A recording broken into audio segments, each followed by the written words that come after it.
Hi there, and welcome to another Alex Breck's Banter, and Happy New Year to you all.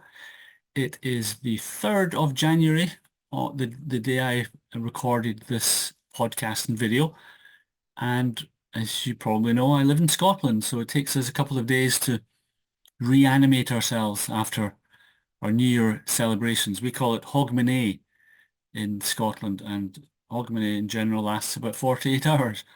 So I think I'm doing quite well to be talking to you on the 3rd of January.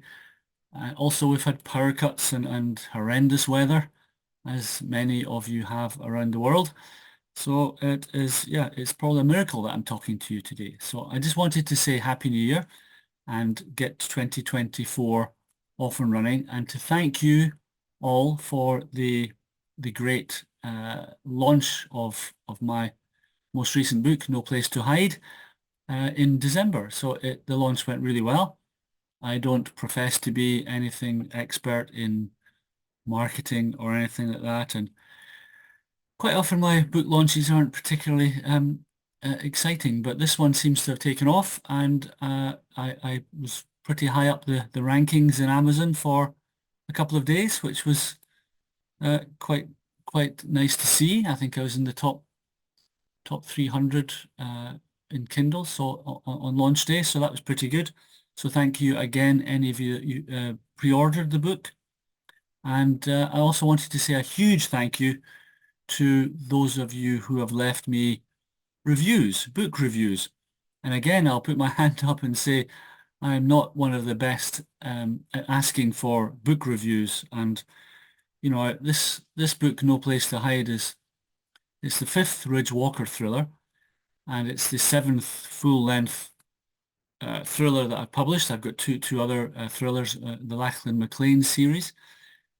So I've got 7 full-length thrillers out there and a couple of books of short stories and a couple of anthologies. I helped some writers groups to publish anthologies. So I'm not brand new to this, and yet I haven't got very many book reviews when I look at Amazon, for example, compared to other authors that I know. So it's been on my mind, to start thinking about what can I do about that.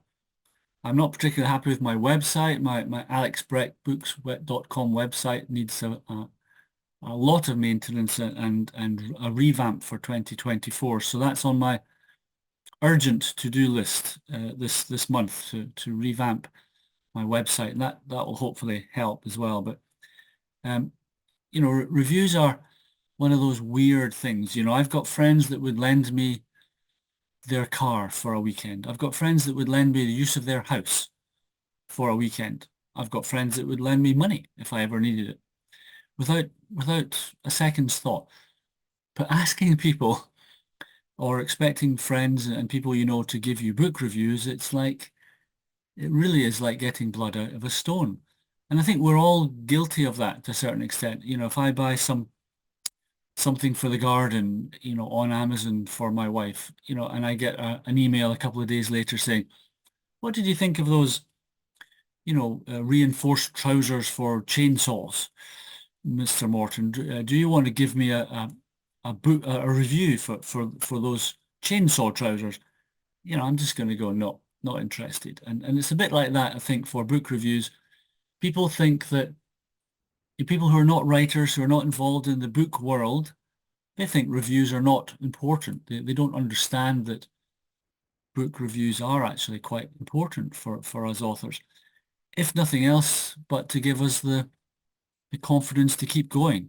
I know lots of good writers out there that don't have any reviews and they have very poor sales, and they think they should just give up. I also know some terrible writers who are very good at marketing, and they sell lots of books, and they're not going to stop writing. So, book reviews are important. I think, obviously, from the author's point of view, from my point of view, the more Alex Breck books you buy, the more sales I get.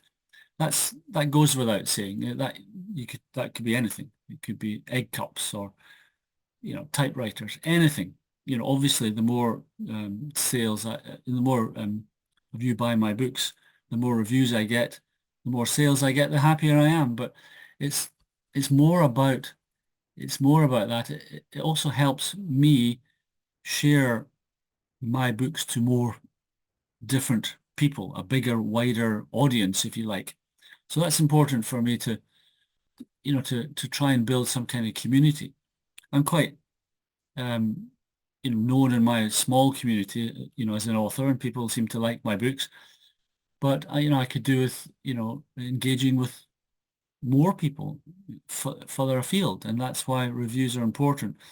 So the good news from my point of view is that I've had a flurry of reviews have come in on the back of the launch of No Place to Hide. And so I've had book reviews for particularly all of my Ridge Walker thrillers. Every one of them has had a little bit more interest than normal. And so I've had more book reviews in December of last year than I had in the whole year combined up until that point. So I just want to say a big thank you. It gives us motivation to carry on. Writing a book can be, a long and lonely business. Most self-published authors, most indie authors, they'll write the books up in their bedroom or sitting in a back room of their house, and they're doing it in conjunction with another job and all that sort of thing. So it's not something you can bang out in 5 minutes, despite what these AI software selling companies would have you believe. Or you shouldn't certainly be able to write a book in 5 minutes. You shouldn't be able to. So it's a long and lonely business sometimes, and reviews help to give us that confidence that there are people out there who actually like my books. I've got some really nice reviews for No Place to Hide. I've got about half a dozen or so 4 and 5 star reviews. I think they're mostly 5 star reviews from people I don't know. They're not from people I know. It's not friends or family. I still haven't broached that one yet, but I probably will.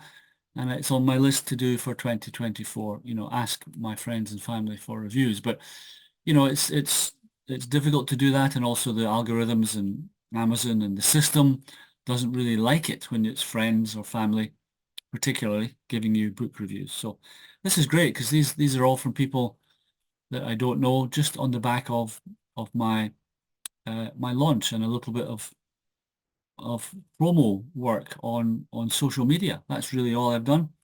So I just wanted to say a big thank you for that. I might read some of them out on my next podcast. I've got some really cracker reviews, which I'm really, really pleased about. And I'm going to do another podcast very, very soon in the next week or so. And I will read out a little excerpt from No Place to Hide. So hopefully you will, join with these other people who have given me favorable reviews and decide that you quite like this book, and maybe it'll make you go back and look at some of the earlier adventures of Ridge Walker and his gang. I'm busy now thinking about the 6th Ridge Walker thriller. I've already got the idea in my head, partly inspired by real life as always. It gets crazier and crazier, this world, doesn't it? And sometimes I think it's very difficult to write a wild roller coaster thriller that is more thrilling than real life these days. That's not necessarily a good thing, is it? But I have a really good idea and some characters, some new characters, as well as the old well-known characters. I've got a couple of really good characters already starting to be fleshed out in my head and on paper. So I'm looking forward to rolling out the 6th Ridge Walker thriller in the first half of 2024. I don't want to pigeonhole myself to any tighter deadline than that, but yeah, it's going to be before December this year, not in December. So hopefully you'll enjoy that. And so I just wanted to say thank you again for making the launch better than I had could have ever have hoped for. So I'm very, very pleased, and I'm very motivated to carry on. So I will leave it there today. Thank you very much for listening or watching, and I will see you on the next Alex Breck's Banter podcast. Thank you now. Take care. Bye-bye.